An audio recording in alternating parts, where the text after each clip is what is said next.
Hey everyone, welcome back to the channel. My name is Ryan from Ryan's Tech Guide, and I'm here to help you with your tech. Now, today I'm going to be talking about printers. I'm going to be talking about that age old question I've been getting for a number of years when I've been working in this industry regarding printers. Which one should I buy? Should I buy Laserjet, inkjet, multifunction, USB? Should I get wireless? I mean, all kinds of questions I get. What we're going to do is in this video, we're going to be answering those questions. We're also going to be looking at different connections, different brands.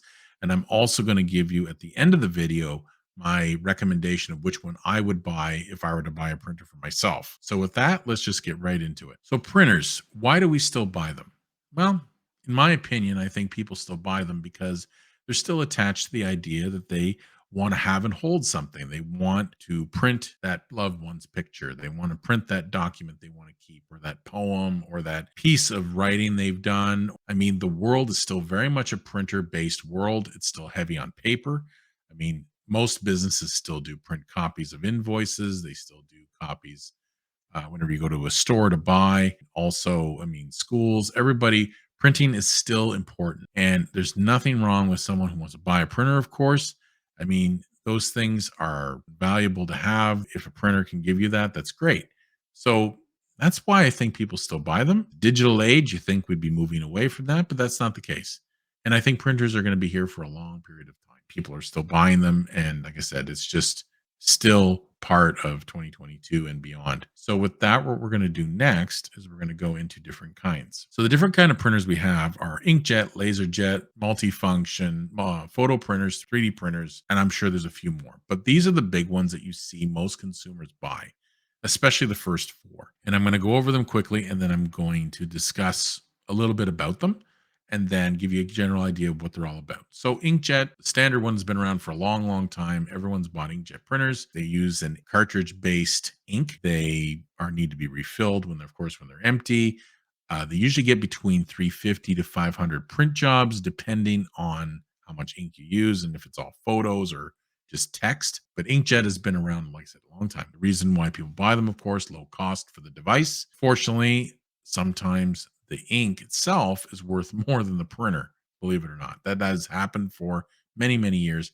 People have asked me, well, what should I do? Should I buy a new printer every time? I'm not one for that. I prefer to use the printer I have. It still works. Ink is a little more, but that's just me. So you can do whatever you like, which leads into Laserjet. Now, Laserjet, of course, in my opinion, is the low cost, really low cost option, gives high quality, high speed, a very, very reliable style. And I love Laserjet myself, but we'll go into that a little later. But the Laserjet, that's basically what it is. Photo printers, specialty device. It's meant more for the high quality photos people do. It needs ink as well. Usually I'm sure there are photo laser printers as well. Not that I'm fully sure on that, but either way, that is another option.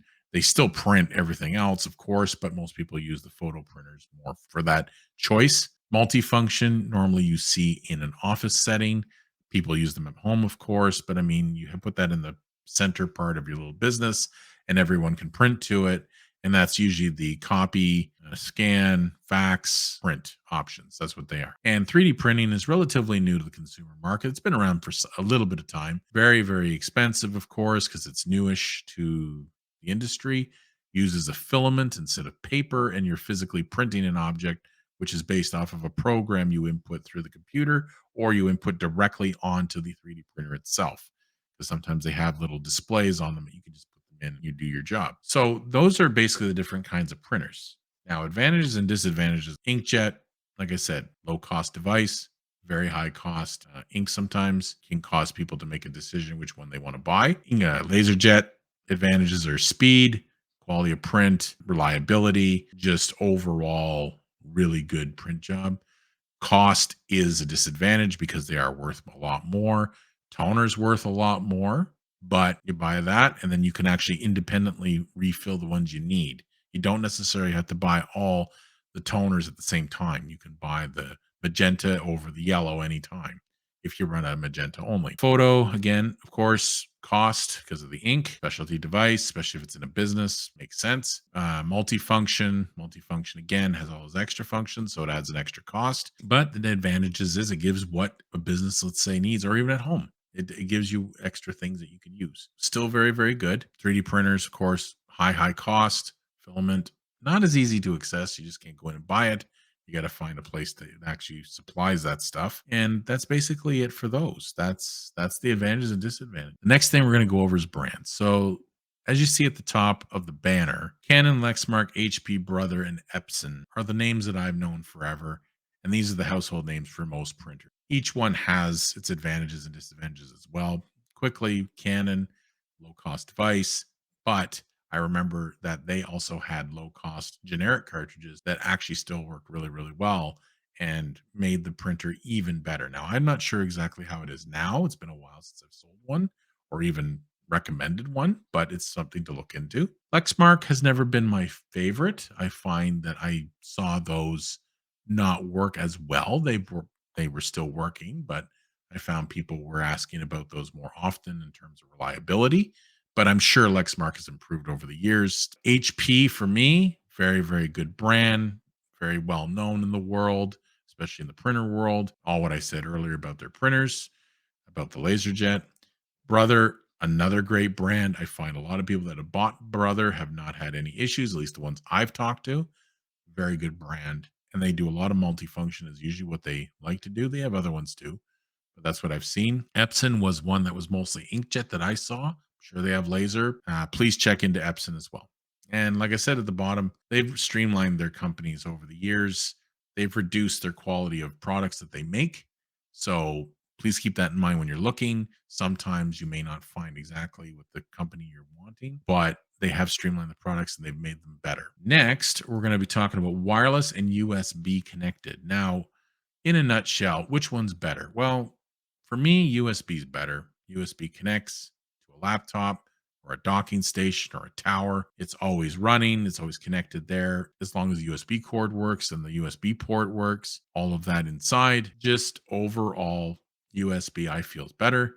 Wireless has come a long way over the years. Wireless has been a very, very strong product in printers. You see a lot of printers sold with it now, and it just connects to your router so that anybody can connect to it. Now, a point for people to understand, when you're buying a printer, try to find one that has the AirPrint option. Now, the AirPrint allows iPads, iPhones, even MacBooks, any Apple device will allow it to print to that device as well as any Windows. It just gives you more flexibility. It gives you more future proofing to your home, especially if you have new devices coming in, such as Apple devices. So always look for AirPrint options in the printers, becoming more popular as obviously more devices have come out. So please keep that in mind as well. So definitely for me, USB connected is the way to go, but wireless has improved. Kind of a bit of a toss up, but anyway. So lastly, the last one we're going to talk about is my choice. Now, my choice is the HP Laserjet brand. I'm sure you could tell by what I was saying earlier that that's kind of what I was leaning to. But the Laserjet is the one. HP Laserjet is my choice that I would recommend to anyone. The price that I wrote there is very middle range. They go as high as 2000 or more that there's out there. But that's the average range for a mid range printer or especially a color. And I find that they just last a very long time. I've seen printers go years and hardly any maintenance, no maintenance cycles required. They just print. So honestly, my choice of printer is Laserjet. It's the HP brand. So please have a look at that. If I see any HP Laserjets out there on sale, I will post them inside. Now, this is not a sponsored video by HP. This is just my own opinion of what I've seen and worked with over the years. So that should do it. Now, I want to say thanks very much for watching, of course, as always. The support is always great. If you like my content and you like what I'm doing, please hit the like and the subscribe button. If you wish to see more content, please hit the notification bell on the right. That will allow you to see more content as it comes up and you get notified. And with that, thanks very much for watching, and I will see you in the next video. Have a good night.